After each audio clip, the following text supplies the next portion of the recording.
Hey there, horror fans. I'm your host, Douglas at Drumboy Productions, and you're watching 31 Days of Trick or Treat.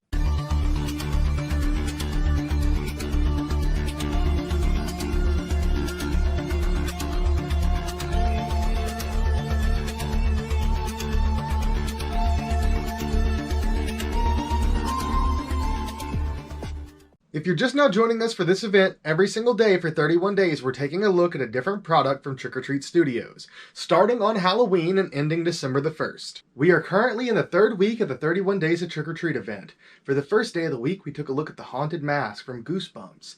Then for the second day, we took a look at the Skull Mask Killer from Fear Street 1994. After that, we took a look at the creepy Billy Barker mask from Fear Street 1666. And today, while we don't have another R.L. Stine classic, we do have another classic piece from my childhood. And while today's item isn't directly horror related, I think it's something a lot of you will love and appreciate from your childhood.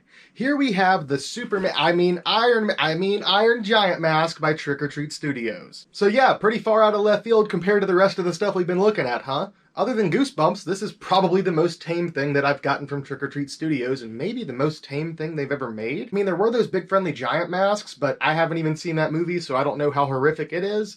But this, of course, is a childhood classic. Almost anyone who has seen the Iron Giant loves the Iron Giant.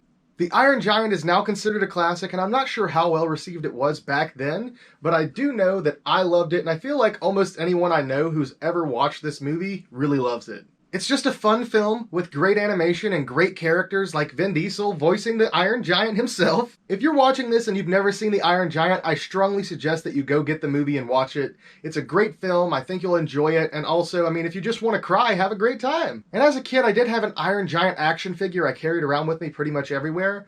But never thought I would be getting a mask of him. It seems like kind of an odd thing to make a costume of. But I have seen some really incredible cosplays recently that absolutely nailed it. As for the mask itself, though, this thing is pretty cool. It is a very, very simple mask. There's really nothing too fancy about it. No crazy paint work, no hair. The inside does have some foam inside of this fin on his head just to help it keep its shape over time. But aside from that, what you see is what you get. Obviously, I'll be giving you guys some nice shots at the end of the video in normal lighting so you can see this thing a bit better. But I'm actually a little bit displeased with this copy in particular. I doubt this happens with all of them. But with this one, it looks like when they were painting it, they just kept going way too heavy on the paint, and there's just paint runs all over the face. It's pretty noticeable, but because it is such a very, very simple paint job, if I wanted to repaint this entire thing, it would be no problem whatsoever. And I mean, those paint runs are something a kid's probably not going to complain about. And I mean, to be fair, can you really be worried about accuracy when you're a normal adult or maybe child wearing this mask trying to dress up like an Iron Giant? It's not like a slasher where you're really going to achieve true accuracy, so you can't really be too nitpicky. But if we're just talking about the quality of the paint, that is something to note. They did a pretty good job at sculpting it. I mean, it's pretty much a spot-on likeness of the Giant. The paintwork is a little bit sloppy, so I mean, that could easily be touched up, but other than that, there's really no complaints, and I mean, there's nothing to nitpick. However, I do have a suggestion for Trick or Treat Studios if anybody's watching this. I know you guys have been making a lot of cool accessories for some of your other lines. I don't know about any of you out there watching, but I would love if Trick or Treat Studios made the bolt. That would be so freaking cool, especially if it lights up and maybe even makes sound. But if it at least lights up, that would just be really, really cool. I'm just saying, since you got the license, seems pretty easy to produce, it would be pretty cool. Also, if you can't tell by the size of this thing, it's for sure big head friendly. Superman. Yeah, it fits very, very well and actually has a ton of room in it. And it says that this piece was sculpted by Bruce Spalding Fuller, I think. His name's kind of a little bit cut off. It might just be Bruce Spalding Full. We'll definitely see it when we read the excerpt from the Trick or Treat Studios website, so let's go ahead and do that now. Alright, I've got the website pulled up and it says it was sculpted by Bruce Spalding Fuller. Trick or Treat Studios and Warner Bros. Pictures are proud to present the officially licensed Iron Giant mask from the animated classic The Iron Giant. Based on hundreds of screenshots, this Iron Giant mask looks like it came directly off the screen. And then that's pretty much all there is to say about it. I mean, I would agree. It is a pretty damn good likeness. This particular copy looks a little bit misshapen. Perhaps they were hanging it upside down when they were painting it. The direction of the paint runs definitely looks like they were hanging it like this to spray it. And it kind of gives him like a really blown out jaw when I'm guessing it really should be flat.